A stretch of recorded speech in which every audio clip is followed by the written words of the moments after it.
What would you do if you caught your spouse in an affair, only to meet again a year later as entirely different people? My name's Jake, 38, and I've been married to my wife, Emma, for 10 years. From the outside, we probably looked like a rock-solid couple. But lately, things haven't felt quite right. Emma's always been ambitious, especially when it came to her career. She's in marketing at a large firm, and she's good at what she does, smart, driven, knows how to win people over. I used to admire that about her. But about 6 months ago, things started to change. Emma began working insane hours, even more than usual, and there were countless late nights at the office. Now, don't get me wrong, I understand the demands of a career. But this was different. She would come home looking exhausted but oddly exhilarated. And, honestly, she seemed distant. She'd brush me off when I tried to ask how things were going, chalking it up to stress from an upcoming, big promotion.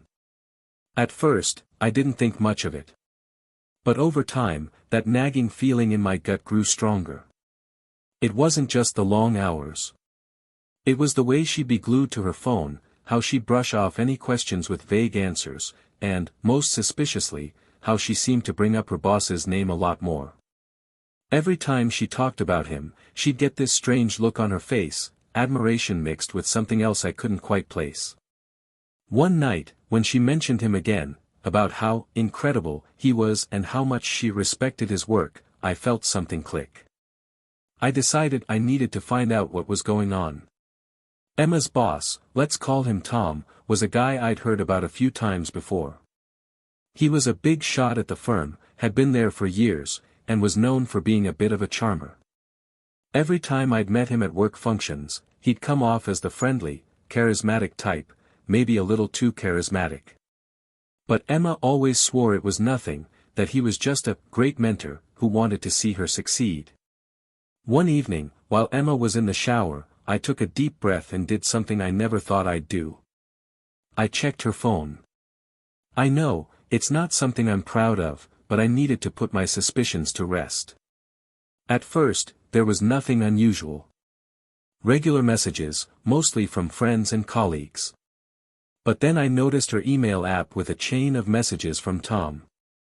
They weren't blatant, but there was something in the tone that set off alarm bells. Little phrases like, "Can't wait to see you again tonight," or, "Dinner was amazing, you looked stunning." Dinner? Stunning. These weren't words from a boss talking to his employee. My heart was racing, and I didn't know whether to feel angry or crushed. I closed her phone before she got out, but I knew I couldn't ignore this any longer. I knew I needed solid proof, not just a few strange messages. So, I came up with a plan. I suggested to Emma that I'd be going on a work trip that weekend, something she wouldn't expect me to do. I could tell she was caught off guard but quickly covered it up, saying she'd miss me and hoped I'd have a good time. The way she said it, though, was so nonchalant, almost too casual. That's when I knew she'd probably see it as her opportunity. So, I packed a bag and pretended to leave, watching from a friend's place nearby. By the next day, she was acting completely normal, texting me as if everything was fine. I decided to head back home that evening, carefully parking down the street and sneaking up to the house. When I got close enough to our bedroom window, I couldn't believe what I saw. Emma was there, and she wasn't alone. Tom, her boss, was with her, in our bedroom, looking all too comfortable. My heart felt like it had shattered in a single second, but the anger that followed was what pushed me to act. I knocked on the door with a calm I didn't know I had, waited, and heard them scramble inside. When she opened the door, her face went pale, like she'd seen a ghost. Emma stammered, her face completely drained of color, eyes wide. "Jake. I thought you were on your work trip." Behind her, I saw Tom awkwardly trying to gather his things, keeping his head down, clearly uncomfortable. I was done pretending, done letting her control the narrative. I crossed my arms, giving her the look I used to give people back in the Marines when I meant business. "Emma, mind explaining what your boss is doing in our bedroom?" She stuttered, reaching for an excuse, and I could practically see the gears turning in her head. Jake, listen, it's not what it looks like. Tom he just came over to, go over some notes for the project. Her voice cracked as she spoke, clearly realizing how ridiculous her words sounded. I glanced over at Tom, who was trying to make himself invisible in the corner of the room. Going over notes, huh? That's what you call this? I asked, voice calm but filled with rage. Emma's expression changed from nervous to desperate. Jake, please, just let me explain. It's complicated. I was just trying to make sure I had the best chance for this promotion.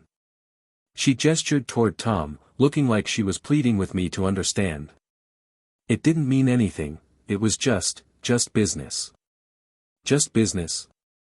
I laughed, a harsh sound even to my own ears. Emma, sleeping with your boss to get a promotion isn't just business.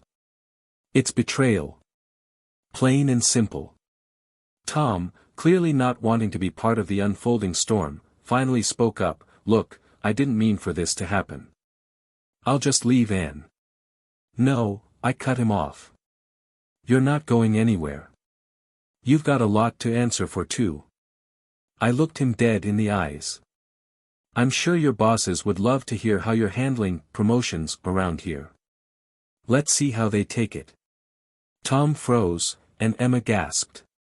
She looked back and forth between the two of us, realizing this was going to go beyond just the three of us.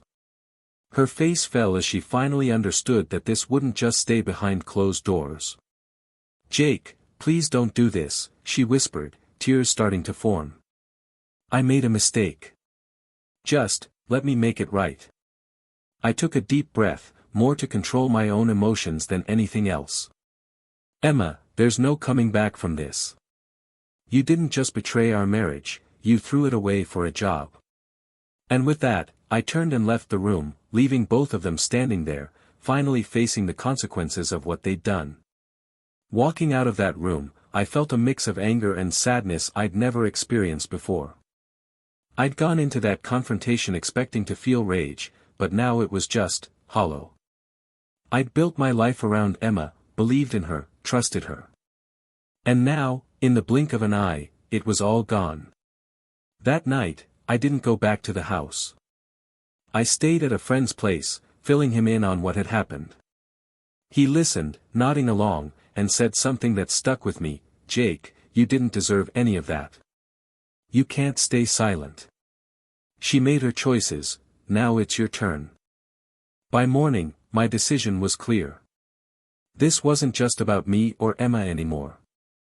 Tom had abused his position as her boss, crossing ethical lines to manipulate her into this mess. And Emma, well, she'd made her choices too. If they thought they could sweep this under the rug, they were wrong. I contacted my lawyer and told him everything. We discussed my options, and he was blunt with me. Emma's infidelity, especially with her boss, gave me a strong case in the divorce proceedings. And, he added, there was potential to file a formal complaint against Tom with his company's HR department, exposing his behavior for what it was. That same day, I called Emma. She picked up on the first ring, her voice barely a whisper. Jake, please, can we talk? I know I messed up, but if we could just sit down and... I cut her off. Emma, there's nothing left to discuss.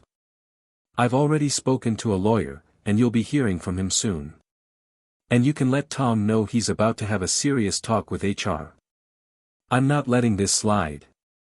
There was silence on the other end, and I could hear her sharp intake of breath. Jake, please, don't do this. It was a mistake, okay? I just wanted a chance to prove myself, to get ahead. I felt a wave of frustration rise in me, but I held it back, staying calm. Emma, you didn't just make a mistake. You chose to betray our marriage for a job. You used our relationship, our life together, as some kind of stepping stone. There's no excuse for that. I hung up before she could say anything more. I'd heard enough of her empty words. She was scrambling to save face, but it was too late. I was moving forward, and she'd have to deal with the consequences. With my lawyer's help, I compiled everything: texts, emails, and a written statement from my investigator. I sent it all to Tom's company's HR department, explaining the situation. A few days later, they reached out, scheduling a formal interview with me to go over the details.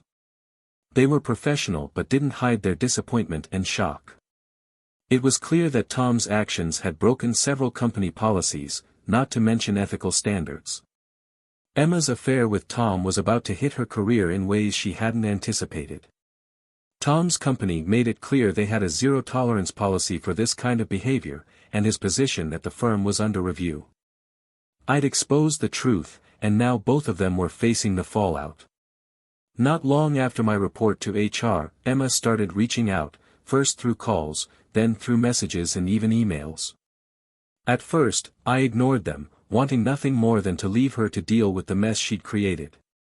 But eventually, I agreed to hear her out, not because I wanted to reconcile, but because I needed closure. We met in a neutral place, a coffee shop where we wouldn't be interrupted. She walked in, looking disheveled, a far cry from the confident woman I used to know. As she sat down across from me, her hands trembled, and her eyes were red, like she hadn't slept in days. "Jake, I don't even know where to start," she began, her voice breaking. "I messed up. I know I did. But please, believe me when I say I never meant to hurt you. I wanted to prove myself, and Tom, he said he could help me. I felt trapped." I watched her, feeling strangely detached. "Trapped?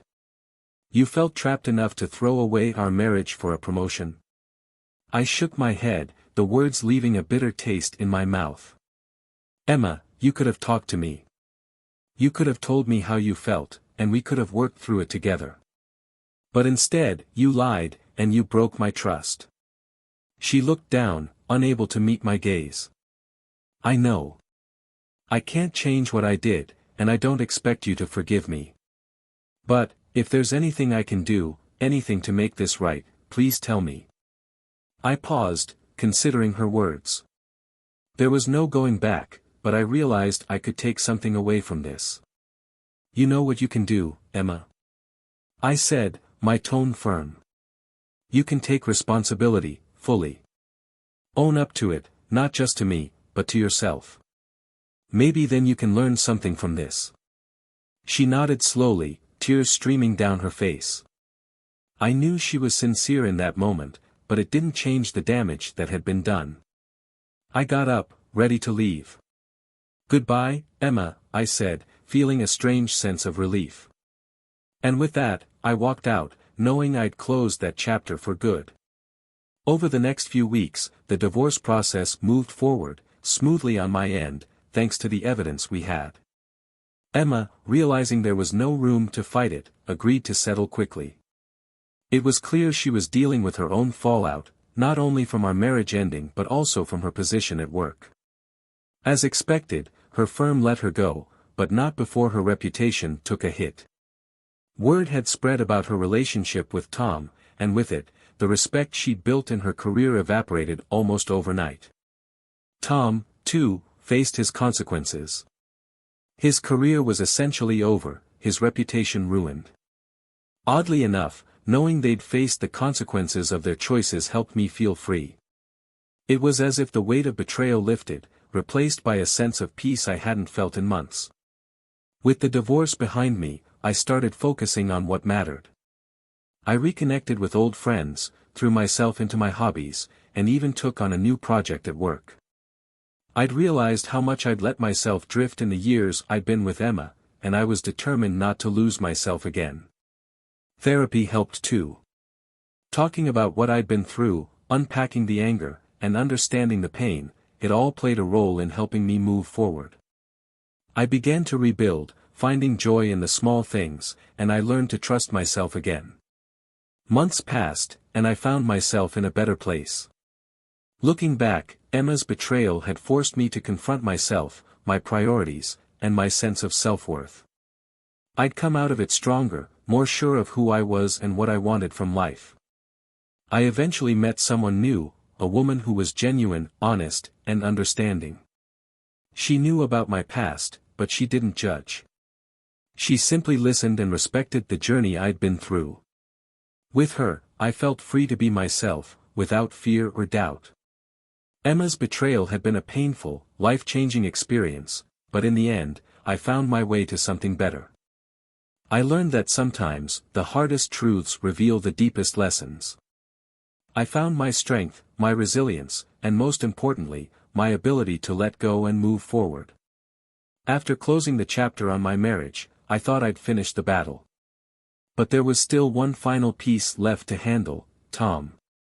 He'd abused his position as Emma's boss, manipulated her, and crossed professional lines that should never have been blurred. And I wasn't about to let him walk away from this scot-free. I reached out to my lawyer again, and we discussed our options. With the evidence I'd gathered, we had grounds to file a case against him for abuse of power, workplace misconduct, and damages due to his interference in my marriage. At first, I wasn't sure if it would work, but my lawyer seemed confident. "This is more common than you'd think, Jake," he said, nodding. "And in cases like these, we're likely to find a lot of dirt. Just leave it to me." A few weeks later, my lawyer called, and from the excitement in his voice, I could tell he'd found something big. "Jake, you're going to want to sit down for this one," he said. As it turned out, Tom had a pattern. He'd used his position to engage in relationships with other employees before Emma. My lawyer uncovered that Tom had been disciplined once before, though the firm had quietly swept it under the rug. They'd been protecting him because of his years at the company and the revenue he brought in. But this time, with the evidence we'd gathered and his latest affair with Emma, there was no hiding it. The case we'd built wasn't just about me anymore, it was about holding him accountable for every line he'd crossed. My lawyer filed the lawsuit, detailing all our findings, including evidence of Tom's past misconduct. Once it hit the courts, it wasn't long before Tom's firm realized they couldn't defend him without putting their own reputation at risk. They knew if this went to trial, it could blow the lid off everything, tarnishing not only Tom's name but the firm's as well. And that's when they caved. Tom's company reached out with a settlement offer. They were willing to pay a substantial amount to keep this out of the public eye, not only as compensation but to ensure Tom faced repercussions for his actions. They assured us he'd be terminated, his career within the industry effectively over. But I didn't want to settle immediately, I wanted to make sure that his misconduct didn't get buried again. So, I held my ground, insisting that the settlement include a clause that made Tom's behavior officially documented, something he couldn't just hide away. It was a move that would follow him no matter where he went, effectively marking his career with a permanent stain that no amount of money could erase.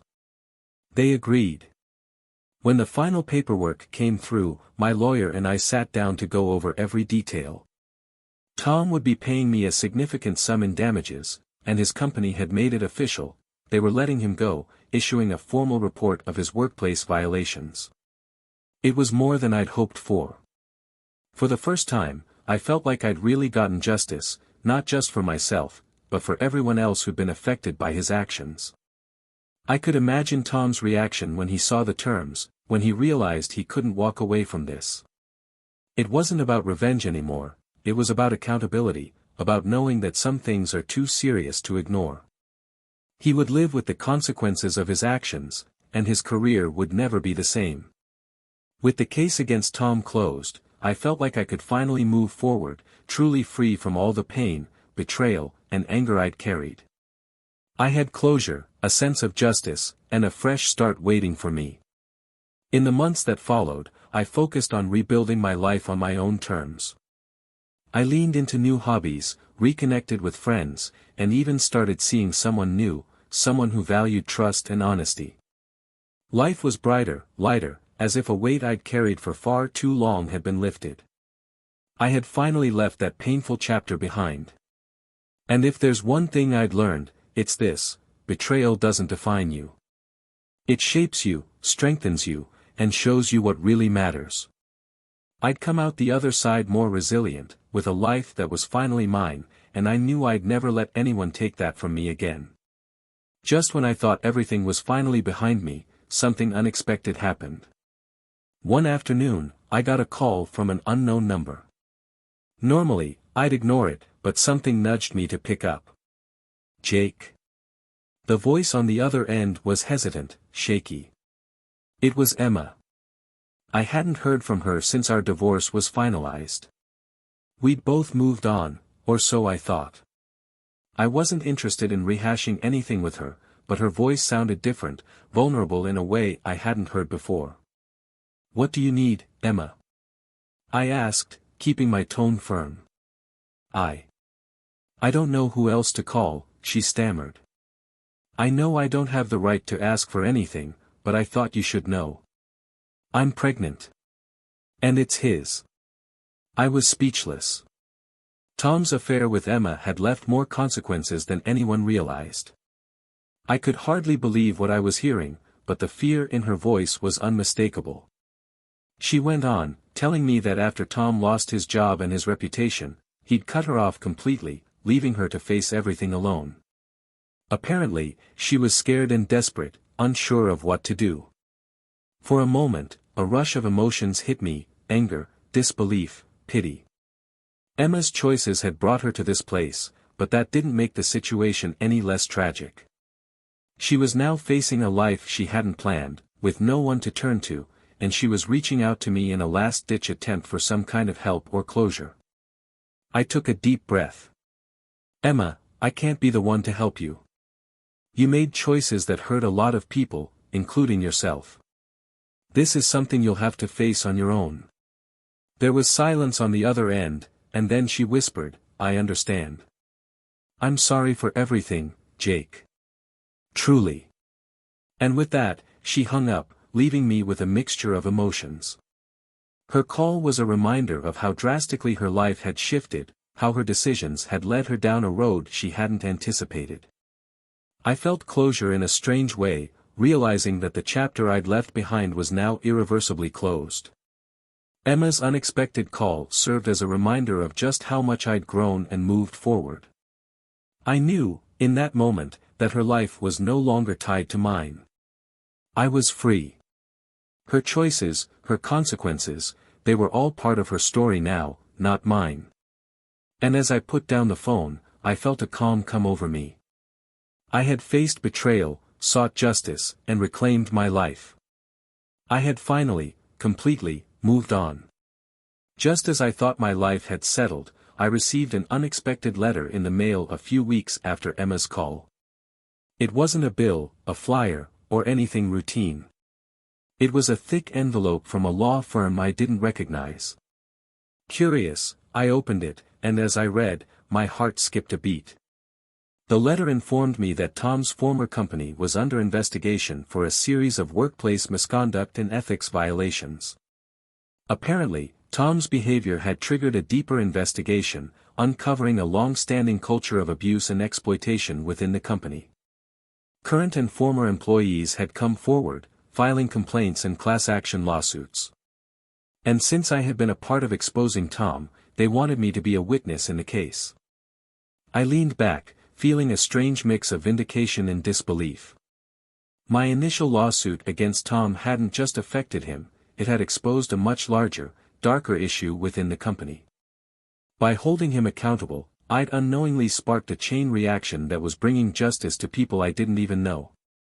But then, as I scanned through the letter, I noticed something else, a small section outlining that, as a contributor to exposing the company's wrongdoing, I might be eligible for a portion of the settlement payout if the case went in favor of the plaintiffs. I sat there, stunned. If the case was successful, I'd not only have the satisfaction of seeing justice done but also a financial windfall that I'd never anticipated. The irony wasn't lost on me, the actions that had once torn my life apart had now turned into a source of unexpected closure and even reward. As the lawsuit moved forward, I reflected on how much things had changed. I'd started this journey broken, betrayed, and lost. But now, because I'd fought for the truth, I was finding unexpected rewards, not only for myself but for others who had suffered in silence. I knew one thing for sure: I was finally free to build a new life, with peace and integrity as my foundation. This wasn't just closure, it was the start of something entirely new. Months passed as the investigation into Tom's former company unfolded, and life finally began to feel normal again. Then, one evening, I was out with a few friends at a small local bar, celebrating my new start. We were laughing, talking about work, life, and how far I'd come since the divorce, when, out of the corner of my eye, I noticed a familiar face. It was Emma. She was sitting alone at the far end of the bar, looking worn and lost in thought. She hadn't seen me, and I had a moment to decide: walk away and pretend I hadn't seen her, or go over and say something. Part of me wanted nothing to do with her, but a stronger part was simply curious. I wanted to know what had become of her since that desperate phone call, what path her life had taken. I made my way over, and as I reached her table, she looked up, surprised but not shocked. She seemed almost relieved to see a familiar face. "Jake," she said softly, her voice carrying the weight of everything she'd been through. I nodded. "Emma. It's been a while." She gestured to the seat across from her, and I sat down, keeping my emotions steady. There was a long, heavy silence before she finally spoke. "I just wanted to say, thank you. For being strong when I couldn't. I know you were right to leave. It forced me to face myself, and I've made a lot of changes." She went on to explain that she was now in therapy, had found a new job, and was working to rebuild her life. Her voice was genuine, her words raw and open in a way I'd never heard from her before. It was clear she'd been through her own version of rock bottom and was trying to come back from it. And then she dropped the final unexpected bombshell: "I didn't keep the baby, Jake. I couldn't. I wasn't ready to be a mother, not like that, not with everything that had happened." Her eyes welled up, and she took a deep breath, looking away. "I've been carrying that decision alone, but I thought you should know." The room seemed to blur for a moment as I took it all in. It was heavy, but in a strange way, it felt like closure. Her words and her honesty didn't erase the betrayal or heal old wounds, but they brought a sense of finality, a recognition that we'd both changed in ways neither of us could have imagined. I nodded, absorbing her words. "Thank you for telling me, Emma. I hope you find the peace you're looking for." She gave a small, sad smile, and we parted ways, leaving the past exactly where it belonged, behind us. As I walked away from that bar, I felt a deep sense of freedom. The unexpected turns, the painful truths, the lessons, it was all finally over. I'd faced every dark moment, every difficult truth, and come out stronger. And now, for the first time in years, my future felt completely open, filled with possibility, and entirely mine. A full year had passed since everything went down, and life was finally starting to feel stable again. I'd moved on from the legal battles, from Emma's unexpected confessions, and had spent the year focusing on myself. I'd even dated a bit here and there, trying to open myself up again. But honestly, each relationship seemed to fizzle out before it even began. It was as if the past had left a part of me that just wasn't ready for anything serious yet. It was strange to hear, through mutual friends, that Emma hadn't been seeing anyone either. Apparently, she was entirely focused on her new job, working long hours and staying out of the social scene. I was surprised to feel a tinge of sympathy for her, but it faded quickly. We were living our own lives now, separately. Still, in a way, it was good to hear that she was making strides in her career without using shortcuts this time. Maybe she'd finally learned from all that had happened. As for me, I'd taken the year to work on the parts of myself that I'd neglected during my marriage. I joined a gym, started taking weekend road trips with friends, and even picked up an old passion for photography that I hadn't touched in years. Those little things added up, filling my life with a new energy that made me realize just how much I'd let go of in my marriage. But even with all these changes, relationships seemed complicated. Every date, every new person I met, felt temporary, like I was still working through the echoes of my past. I could tell that people sensed my hesitation, and honestly, I couldn't blame them for moving on. I just wasn't ready yet. It was as if my heart was still mending, still figuring out what it wanted. I wasn't bitter about it, though. I'd learned that growth doesn't happen overnight. Sometimes it takes time, even a year or more, to feel truly whole again.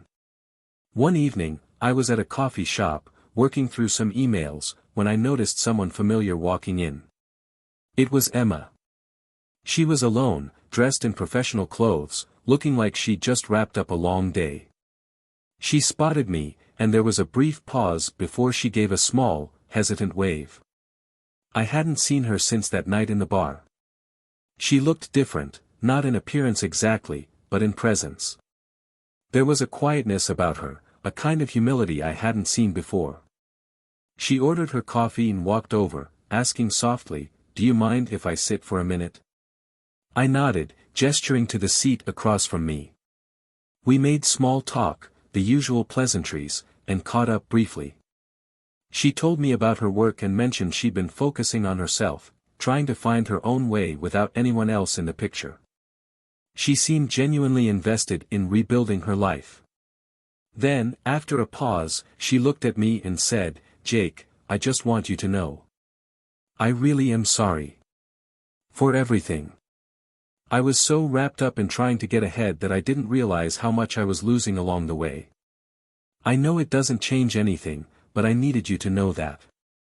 Her words felt different this time. They weren't just apologies for the sake of easing her conscience. She seemed truly remorseful, like someone who had finally faced her own flaws and was trying to make peace with them. I nodded, letting the moment settle. "Thank you, Emma. I appreciate that. And I hope you're finding what you need, too." We exchanged a few more words before she left, and I sat there for a while, thinking. There was no bitterness left, no anger. Just a strange sense of closure. Emma was now just a person from my past, someone who'd helped shape who I'd become. I knew, more than ever, that my future was mine to build, and that whatever lay ahead, I was ready for it. It was one of those days. Work had been exhausting, my mind felt fried, and all I wanted was a quiet place to unwind. So I headed to a nearby bar I'd recently discovered, hoping to relax and clear my head. As I walked in, I scanned the room for a spot to settle in, and then I saw her. Emma was at a table in the corner, nursing a drink and looking just as worn out as I felt. She noticed me too, and after a moment's hesitation, she gave me a small, tired smile. I walked over, not even entirely sure why, but something about the moment felt natural, like we were just two people in need of familiar company after a long day. "Mind if I join?" I asked, and she nodded, gesturing to the seat across from her. We started with small talk, recounting the little details of our days, and before I knew it, we were talking about everything: work, life, old friends, even the hobbies we'd taken up over the past year. There was a surprising ease to it. Gone was the tension and guardedness that had once clouded our conversations. Now, it was just two people reconnecting, laughing, sharing stories, swapping memories, and listening to each other in a way we hadn't done for a long time. As the night wore on, I realized how different she seemed. There was a humility and an openness in her that I hadn't seen before, like she'd truly come to terms with the choices she'd made and had grown because of them. I felt a sense of respect, even admiration, for the person she'd become. Before we knew it, the bartender was announcing last call, and we looked around, realizing the bar had emptied out. We'd been talking all night without noticing. As we left, we exchanged a smile that felt, well, like something more than just friendly. It was a warm feeling I hadn't felt with her in a long time. In the days that followed, I couldn't stop thinking about that night. It was strange, but after everything we'd been through, reconnecting felt right. And apparently, Emma felt the same. We started texting occasionally, meeting up for coffee here and there, slowly re-establishing a connection that felt solid and genuine, with no pretenses or old wounds lingering between us. Over the next few months, things began to shift. We talked more frequently, spending evenings grabbing dinner or going for long walks where we'd catch up on the little things in life. Each time, I could see the changes she'd made, the self-awareness, the empathy. I wasn't the only one who'd worked through the hurt and moved forward. She had put in the effort too, and that gave me a glimmer of hope that maybe, just maybe, we could rebuild something real. We didn't rush into anything. This time, we took things slow. Both of us had spent enough time with therapists and ourselves to recognize our old patterns and avoid them. We were careful, communicating openly, setting boundaries, and, above all, being honest about our intentions and emotions. After months of slowly reconnecting, we found ourselves at a quiet dinner, both feeling the weight of an unspoken question: should we try again? Emma reached across the table and took my hand, looking at me with a softness that was new. "Jake," she said, her voice steady, "I know this sounds crazy, but I believe we could have something real this time. Something healthier, something we both deserve. I'd like to try, if you would." I nodded, my heart steady. "I think I'd like that too." And so, we decided to start fresh. Not as the same people who'd once hurt each other, but as two people who had grown, learned, and now had the chance to build something entirely new. In the months that followed, we took it one day at a time, learning each other all over again. And while I couldn't predict where things would go, I knew this time was different. This time, we were both here, fully, honestly, and openly, and for the first time, that felt like enough.